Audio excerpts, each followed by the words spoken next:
But this evening, we are going to be talking about shad, right? The founding fish, the Alosa sapidissima, the most delicious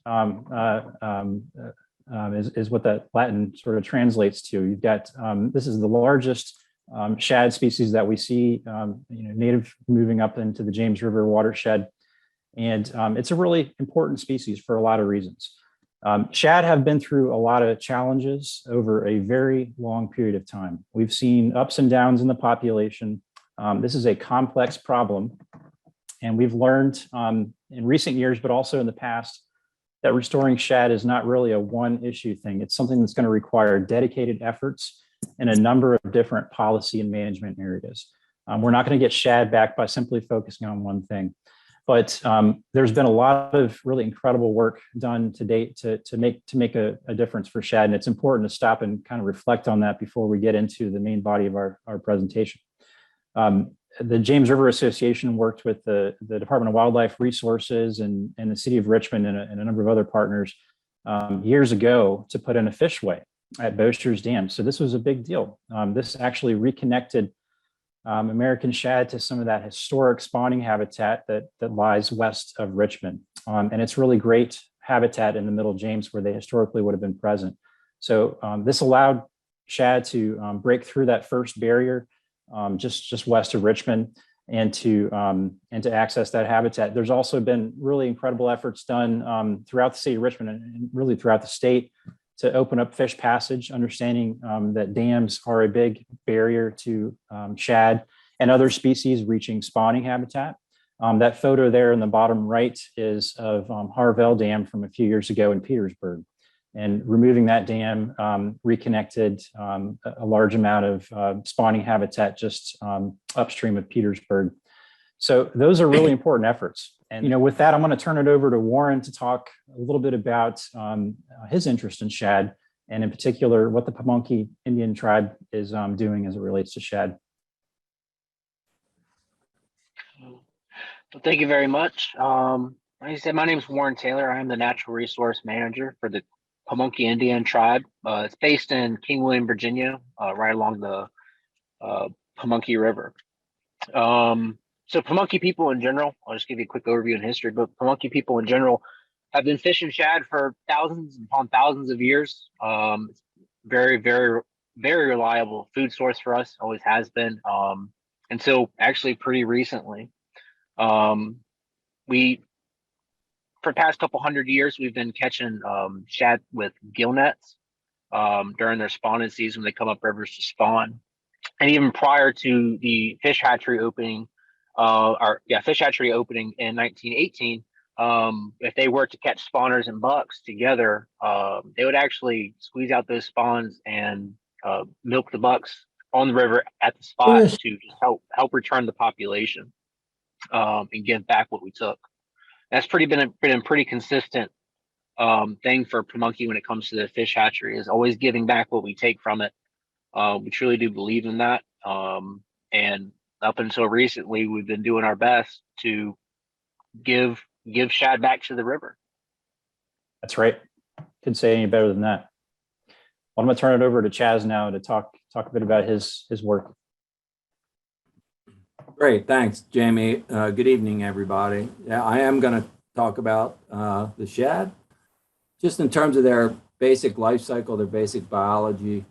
At least before the dams, they spawned a lot of habitat above Richmond. So I'm starting with the eggs up top, and you can see the timing and about the size of them.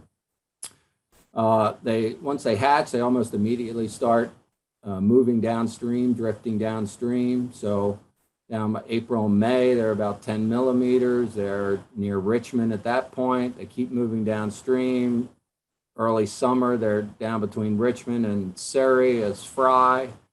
Continue to mature and move downstream between Surrey and the Bay by June to March. So they overwinter in that lower river, about 100 millimeters as juveniles.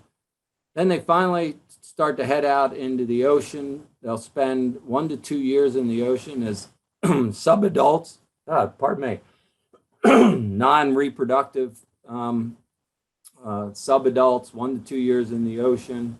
And then they start to make their way back towards the bay. At that point, they're reproductively mature, considered to be adults, and then they'll start to move into the rivers and begin their spawning process. Individual female can lay more than 500,000 eggs.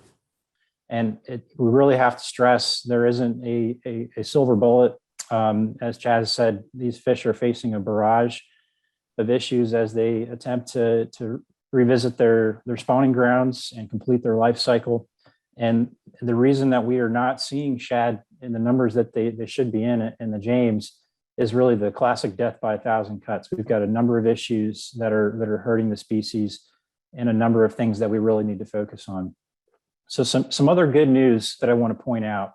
When we look at our State of the James report, where we see a lot of improvements and see a lot of progress is in pollution reductions and in implementing practices on the ground to reduce pollution loads, notably, again, nutrients and sediment. And those are the kinds of things that are going to benefit water quality. They're going to allow us to have habitat, and we'll start to see more underwater grasses. The James is doing better in terms of its overall acres of underwater grasses. In fact, one thing that we've noticed in the latest Virginia Institute of Marine Science data is that we're seeing some small beds show up in the upper section of the tidal James, where we typically do not see them. So that's sort of a nice bright spot that we're seeing this year, is we are seeing small returns of underwater grasses. And those are incredibly important as nursery grounds for small fish, including shad. We know that as we have more of that habitat available, that's going to be a good thing for shad.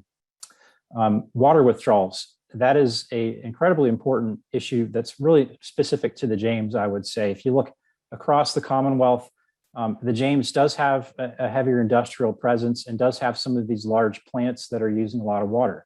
And these are plants usually that were designed a long time ago, power plants, industries that have been in existence for a long time. Some of the technologies that they're using may predate what's available today and what would be required of an industry that was trying to build a plant today on the river. The Chesterfield Power Station and the Surrey Nuclear Power Plant in particular are the ones that Chaz pointed out.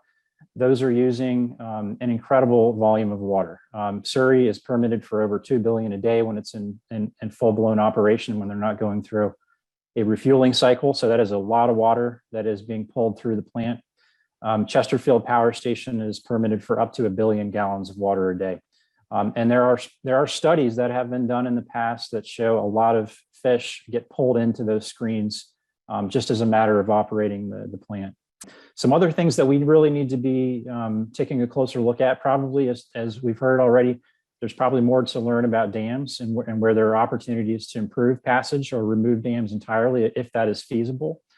We do have exotic species that have been introduced to the James. That's a picture of a channel catfish in Catfish Alley from the Richmond Times-Dispatch.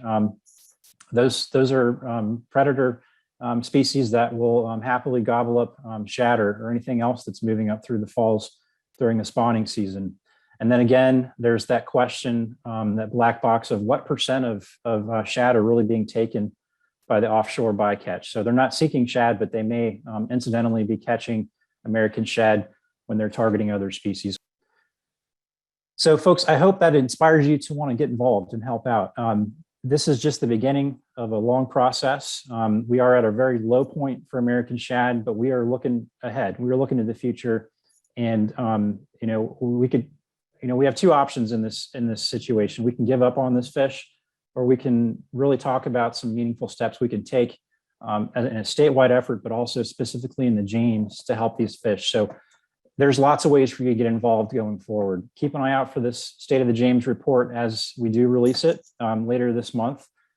We hope that you will look at some of the programs that we offer as an organization. You can become a member, you can be a volunteer. We have all kinds of volunteer niches depending on what you like to do. If you want to be on the water, monitor conditions, monitor water quality, we have a lot of interesting projects to get you involved that way. But we also hope that you'll consider joining our action network, becoming a river rep, or in other words, volunteering to step up at the right time and let our legislators know, let our elected officials know that we need to invest in American shad restoration, or that we need to let them know that this is a priority issue that people care about. So if this is something that you really want to get involved in, that you care about, we hope you'll check out our website and follow us as we continue this important work.